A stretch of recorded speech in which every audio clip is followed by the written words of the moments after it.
mga benepisyo sa pagkikipaglaro sa ating mga ikaw anak. talaga. Magkakaroon ng malalim na relasyon sa ating mga anak. Bilang mga magulang, kailangan natin silang alagaan at syempre mahalin. Uunlad ang kanilang kognitibong kasanayan ng mga anak tulad ng pag-iisip, paglutas ng problema, at pag-unawa. Magiging malikhain rin sila at mabibuild up rin ang kanilang emotional intelligence ba.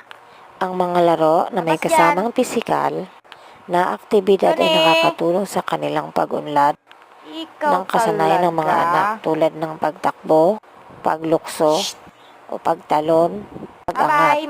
Ito ay magbubuo rin ng pagkikipagkapwa-tao, at pagbibigayan. Bye-bye, Bombro. Kaya ano pang hinihintay mo? Bye-bye. Tayo na't makipaglaro sa ating mga anak. No more, Mami. Nagbanding na kayo at na-training pa sila sa kanilang paglaki.